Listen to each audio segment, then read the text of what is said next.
Well, welcome back. Good afternoon, and welcome to another lecture on Introduction to Apologetics.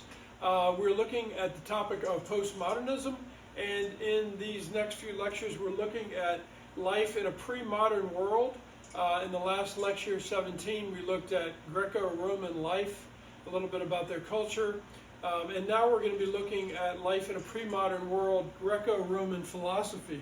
So again, we're using broad strokes. You could spend a great deal of time on each one of these philosophers and authors, but we're looking at them in general terms. So Greco-Roman culture was a philosopher's paradise. From these two worlds, we find such names as Thales, Pythagoras, Heraclitus, the sophists, Socrates, Plato, Aristotle, Zeno, Epicurus, Seneca, Marcus Aurelius, of course, Jesus Christ, the Lord of glory, the greatest of all philosophers and moral teachers, the Son of God and God the Son. Also Philo, Origen, St. Ambrose, St. Jerome, St. Augustine, Boethius, just to name a few. So, of course, Jesus Christ is the creator of all of these people. He is not a creation. But I did not want to exclude him from this list of great thinkers because he, of course, is God and he is the wisest of all. So, as mentioned earlier, the human mind seemed to be the center of Greek life. The human mind seemed to be the center of Greek life. The human mind and ability to understand were at the apex, the center of Greek life. And for this reason, many of these early philosophers tried to explain the world without first thinking about God. You could say they were obsessed with the life of the mind, okay? But they did that to the exclusion of God. And so the Apostle Paul writes about this. He addresses the sophists who were rhetoricians, who were wordsmiths. And the Apostle Paul said, I did not come with eloquence of speech just to convince someone with cleverly detailed arguments that are not true. He said, I came in weakness and in humility and with the power of God, something that all of these other philosophers by and large lacked. Okay? So it was Protagoras who said, man is the measure of all things. Protagoras said, man is the measure of all things. And so when we found secular humanism in the West in later days, the early 1900s into the 2000s, this is nothing new. This is just warmed up Greek philosophy. It is just warmed up human-centered, man-centered, ultimately self-centered worldview. So Protagoras said man is the measure of all things. Where do you go from there if man is the measure of all things? Well, you have a pretty limited scope as far as you can go because you are a creature and not the creator. You are a dependent being and God is the necessary being. We are not necessary beings, right? This universe will continue to go on long after we are gone. So Protagoras came up with this very limited view on life. Man is the measure of all things. So if man is the measure of all things, then is it really possible to know anything meaningful above this universe? Or, that wouldn't even be fair. We could say, we could say beyond ourselves, but we actually didn't create ourselves either, so that wouldn't be fair. So really, this viewpoint of Protagoras it implodes on itself. It really is self-refuting, because we did not create ourselves. So we cannot measure ourselves by this kind of human-centered standard. We would have to, again, look to a creator above. So with humans at the helm of the ship, the Greeks did not seek God for guidance in matters of living and moral conduct. They would create a society or a democracy based on slavery. Only 1/6 of the members of the city-state were citizens. Slaves, children, foreigners, women, and those considered weak or crippled and unproductive were excluded, and consequently, women in Greek society had almost no civil rights at all. The same was true in Rome. Okay, so children, slaves, women, those who are weak or crippled or unproductive essentially had no civil rights at all. So we find here some of the names of Greek and Roman culture. How about the philosophy? We'll think of Thales and the early Greek philosophers. Initially, Greek philosophers such as Thales, Pythagoras, and Heraclitus were interested in the big picture. Now that's sort of where I am. I'm more interested in the big picture than in the minutiae, in the small details. So Thales and Pythagoras and Heraclitus were interested in the larger ideas, the big picture. They devoted themselves to understanding the universe, again from man being the center of all things. It's a pretty limited scope, isn't it? Such minds wanted to discover the unifying principles in nature. Thales predicted the solar eclipse in 585 BC. He sought to ponder the nature without considering God. And we might call him an early naturalist, an atomist, which would be an atheist, meaning nature is all there is. Nature is the whole show. Pythagoras was a mix of scientist and mystic. He talked about cosmic harmony through the use of numbers. So you probably heard of Pythagoras and his theory of numbers. Pythagoras was like an evangelical mathematician. He wanted to share mathematics with the zeal of a Christian evangelist, right? Because he believed that was the key to figuring out the universe. He believed that the soul was immortal, that it is transformed into other living things. That which comes into existence is born again in the revolution of a certain cycle, nothing being absolutely new. So we could say that Pythagoras believed in a form of reincarnation, of life, death, and rebirth. Okay, so you could look up the timeline on this of when Pythagoras lived in terms of Hindu ideas and also Buddhist ideas, and I'm sure there was some interconnectedness as far as the belief in the transmigration of the soul. So Pythagoras believed that the soul was immortal, but that it transformed into other living things. That which comes into existence is born again in the revolution of a certain cycle, nothing being absolutely new. So Heraclitus comes along, who lived around 500 BC, and he believed that everything was in a state of change. We talked about that at the beginning of this series on postmodernism. He believed that something in the universe beyond helped maintain order and equilibrium in the world. So he believed in some sort of higher power, some sort of higher being, and we're going to see that with these Greco-Roman philosophers, but not all of them could name it as the Christian God, but they did believe, those who did believe in theism, believed in some form of higher power, or they were polytheistic. They believed that there were many gods and many deities.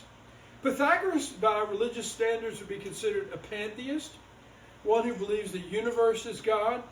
Okay, again, Pythagoras would, by religious standards, be considered a pantheist, one who believes the universe is God. He also held to a belief in reincarnation, as I mentioned, meaning things are continuously being reborn into higher and lower life forms without any ultimate end.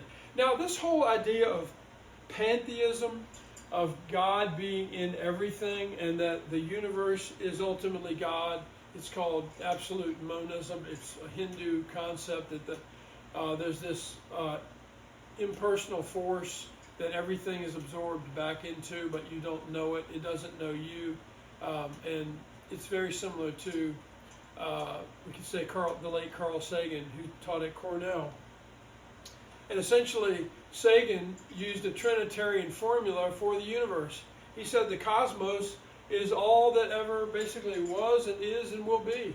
That is a Trinitarian statement reserved only for God, because only God is triune and only God is eternal. And then God created us in His image and likeness, and He built this eternal timeline into us, this eternal time period, because actually people don't die. They die, but then they go on either to heaven in eternal bliss or hell in eternal condemnation. So death is merely a passageway into the spiritual realm, the afterlife. So we still find the ideas of Pythagoras and Heraclitus and these atomists, these naturalists, these atheists. They're still present with us today. As I said, university campus, you're going to find a number of scholars who would say they're atheists. Richard Dawkins, the late Christopher Hitchens, and Michael Fry and others. So there's nothing new under the sun, as Solomon said. So notice the philosophy of Protagoras and the sophists. Protagoras sounds similar to Pythagoras, but he's a different person. So again, what did we just say? We said that the philosophy of Thales and of the early Greek philosophers, and I just really sort of focused primarily there briefly on Pythagoras and Heraclitus, that they were interested in the larger ideas, the big picture. Now I want you to notice with philosophy of Protagoras and the sophists, whereas early Greek philosophers were interested in the big questions concerning the universe and how it functioned and how we fit into it, Protagoras and sophists were interested in man himself. So they had existential concerns, our existence, right? How do we get along here from day to day? Okay, so we know that the Gospels, we know that Jesus Christ is very concerned about our existence, how we get along from day to day. Look at the Sermon on the Mount. Look at the teachings of Jesus. Love your neighbor as yourself, right? Love your enemies. The golden rule, do unto others as you would have them do unto you. Jesus was very concerned, very interested in our existence, right? Do not worry about your life, what you will eat or what you will drink, right? Or what you will wear. Does not today have enough trouble of its own? Like, don't worry about tomorrow. So Jesus gave us an incredible amount of spiritual truth about our existence. So these philosophers, Protagoras and the sophists, the early Greek philosophers, were interested in the big questions. Protagoras and the sophists were interested in man himself, again, more existential concerns. Protagoras appears to have been disillusioned by the assertion of earlier thinkers. He believed that real knowledge was not possible. Protagoras believed that real knowledge was not actually possible. So what mattered most to Protagoras? Well, what mattered most to him was what he called useful opinion. Okay, useful opinion. For this reason, he believed that disagreements could not be decided by appealing to truth. Now you see this moral relativism here? Even within the pre-modern world, we find that Protagoras was a moral relativist. He believed that disagreements could not be decided by appealing to truth. This view led him to teach people how to write speeches and to win court cases through the use of clever arguments. Remember, we talked about sophistry, and that's exactly what the Apostle Paul and early New Testament writers were encountering. They were encountering Gnostic heresies about Christian truth. They were encountering the sophists who did not believe in absolute truth but useful opinion. And essentially they made no appeal to truth, but they wrote up clever speeches to win cases and clever arguments. Sort of like our modern day lawyer, but we couldn't say that because not everybody that went into law just uses technicalities to get people off and win cases. There are good lawyers out there that are seeking objective truth. But the sophists had this bad name, this terrible sort of concept around their profession that they were just sort of like, smooth oil salesmen, basically just slick, move from town to town like charlatans. That sort of, and Paul said, I didn't come to you as the sophists came to you. So one of Protagoras' disciples, his name was Thrasymachus. Thrasymachus, he took his genius ideas seriously, and he concluded this: might is right. I quoted it a few days ago. Might is right. Okay. So if there's only useful opinion, he conceived, well, actually, if you have power, you hold power, and you hold it through might. You hold it by force.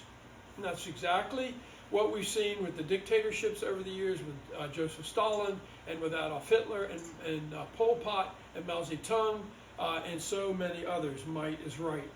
Okay, it's tyranny. So Paul encountered sophists. They were deceitful, and they were misleading in their reasoning, as recorded in Acts chapter 17. Okay, so Paul encountered and essentially debated sophists in Acts chapter 17. He interacted with them. Protagoras' worldview would reappear in the 19th century through the ideas of Friedrich Wilhelm Nietzsche, who believed that the truly successful were those who had the power. Again, this showed up in Protagoras and in his disciple, someone who would mimic him and model him, Thrasymachus.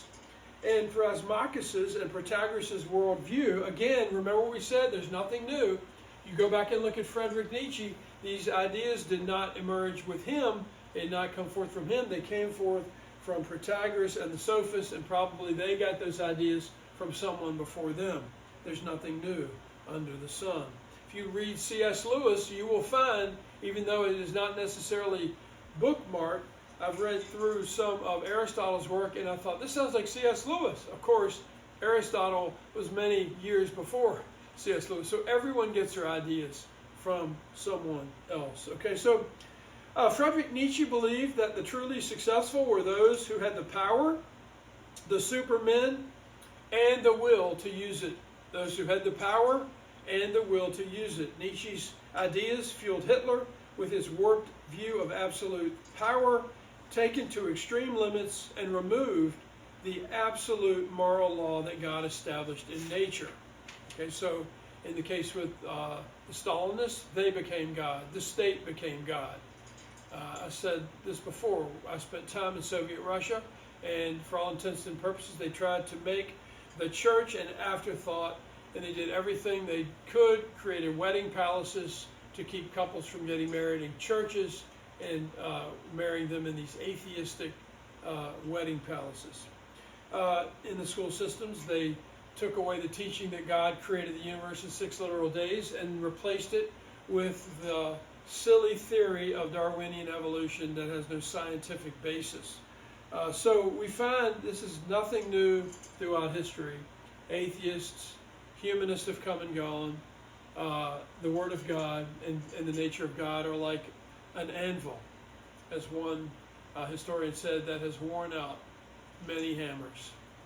Right? People beat against the truth. They try to destroy it with their atheism, with their communism, with their critical race theory.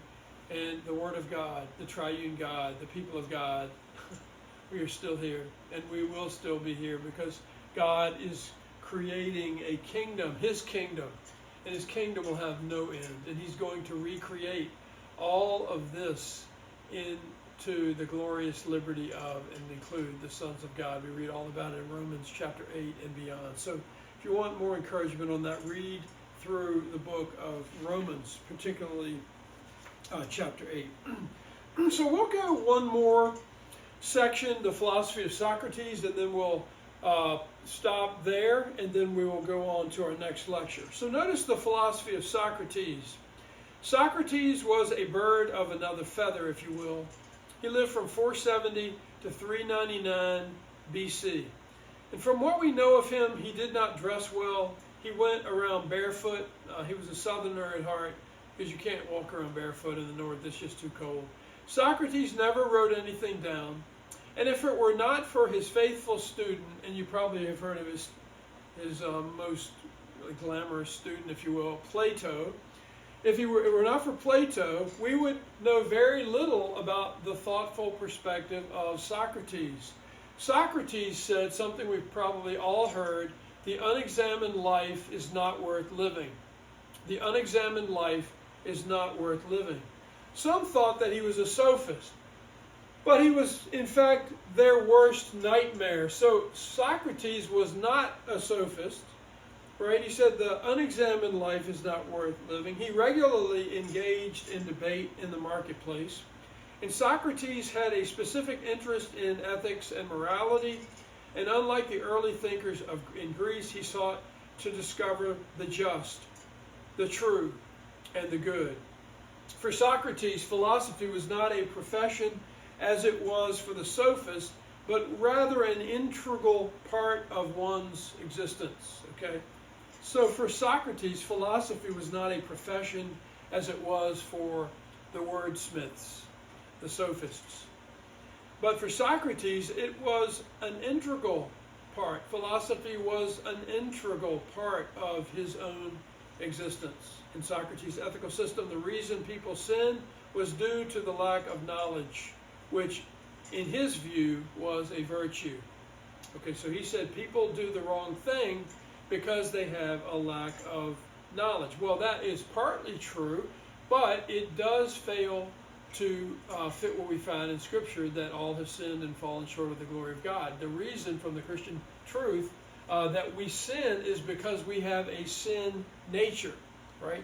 The dynamic of our sin nature is what ultimately leads us, when we do sin, to sin, because we have a sin nature.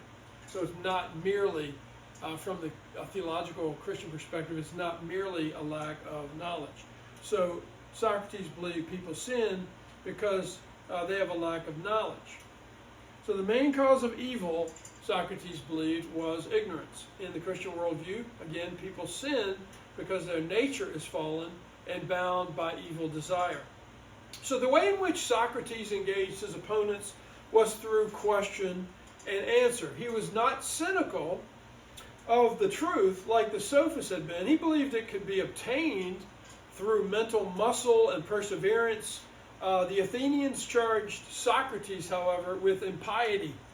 They charged him with speaking against the gods, against corrupting the youth. And likely these were trumped up charges. He was against the system. Someone didn't like him, and they were out for him. So the Athenians charged Socrates with impiety, with speaking against the gods and corrupting the youth. Well, what is new? Remember the early Christians, as we're going to see, I think, in this series, but if we don't, I'll say it now. The early Christians were accused of cannibalism because of the Lord's Supper. They were accused of being atheists because they would not acknowledge the gods of the empire. Who would have thought that Christians would be acknowledged or accused of being cannibals or atheists when we, in fact, worship the one true and living God? So notice here, the way in which Socrates again engaged was through question and answer. He was not cynical of the truth, and he was ultimately accused of impiety, speaking against the gods and corrupting the youth. In reality, he spoke against the Athenians, encouraging them to revolt against the democracy. Okay? In reality, he spoke out against the Athenians, encouraging them to revolt against the democracy. In his apology, presented by Plato, Socrates offers 4 points in his defense. First, true wisdom begins when we realize that we know nothing. True wisdom begins when we realize that we know nothing. Pretty good. Secondly, care for wisdom and truth are the highest good. Care for wisdom and for truth are the highest good. Thirdly, if condemned, the gods would be angry with the Athenians. Thirdly, if condemned, God would be angry with the Athenians. So Socrates claimed to be the gadfly of the Republic. He claimed he was given to the people by the gods to arouse and reproach the state. And fourthly and finally, Socrates held that to know the good is to do the good. To know the good is to do the good. Evil and wrongdoing occurred because people lacked knowledge. Socrates was ultimately forced to drink poison, which took his own life. So as we wrap up, I think we can see the worldview of the Greco-Roman philosophy. It's already emerging with the atomists, the naturalists, with atheism, with pantheism, then with some form of theism, right? Though it wouldn't necessarily fit the Judeo-Christian belief of God. They had some ultimate view of God.